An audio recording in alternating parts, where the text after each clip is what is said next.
Alors, vous êtes nombreux qui me connaissez comme journaliste sportif à me poser des questions. Où réside la faille qui a conduit à la défaite de l'équipe de France contre l'Argentine ce 18 décembre 2022 au Mondial Qatari? Je vais donc vous donner mon point de vue là-dessus.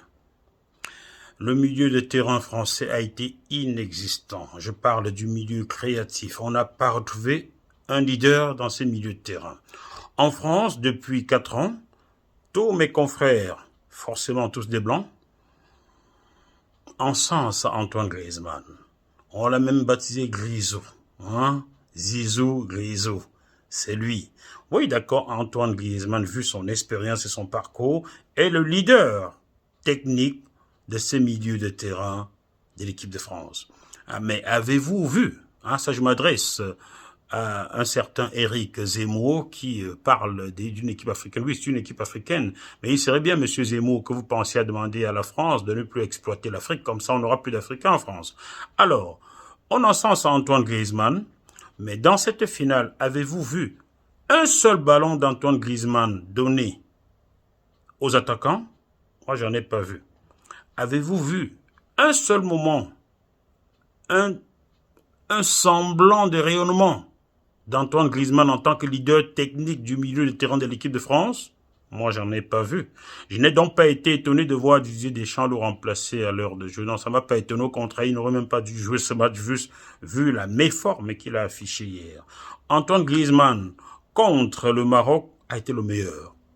S'il avait réédité cette performance-là hier contre l'équipe d'Argentine, les Bleus gagnaient cette Coupe du Monde. Mais Antoine Griezmann a été médiocre. Il faut le dire.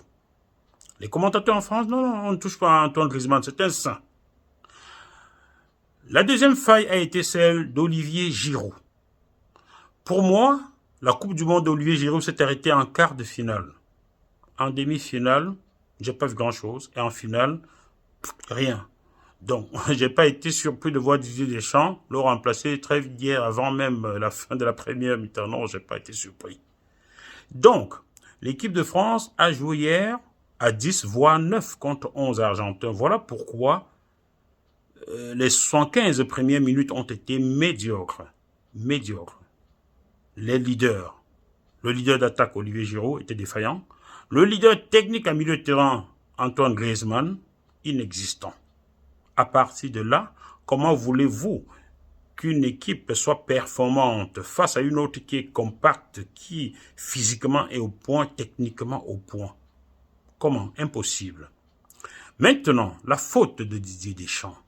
La différence entre Scaloni et Didier Deschamps réside dans le fait que Scaloni n'a pas craché dans la soupe. Vu le temps qu'il a mis à faire bouillir sa soupe, il n'a pas craché dedans. Angel Di Maria était blessé, à peu près le même type de blessure que Karim Benzema.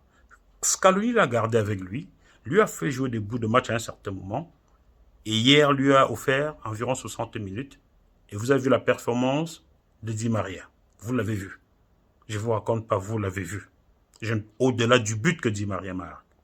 Imaginez que si Didier Deschamps avait gardé Karim Benzema dans son équipe. Nous avons tous vu Karim Benzema jouer au Real Madrid en match de préparation il y a quelques jours. Ça veut dire que Benzema aurait pu, dès les quarts de finale, avoir 20 minutes à un quart d'heure de jeu, en demi-finale avoir 30 minutes de jeu dans les jambes, et en finale avoir ne serait-ce que 25 minutes. Imaginez un Benzema connaissant l'homme, connaissant son mental, sa technique. C'est quelqu'un qui en attaque lorsqu'il ne reçoit pas le ballon, redescend en milieu de terrain, devenir créateur.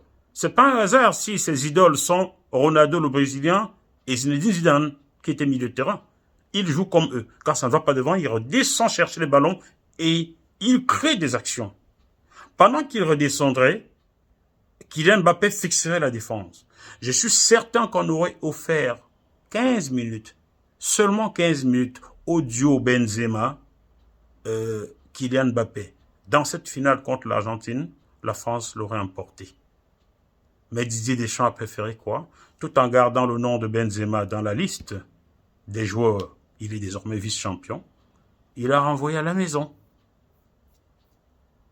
Voilà là où Scaloni a été supérieur à Didier Deschamps. Est-ce que Didier Deschamps a fait repartir Karim Benzema de son propre chef? Y a-t-il eu des pressions? Qu'est-ce qui s'est passé? Il faudrait que certaines personnes nous disent la vérité.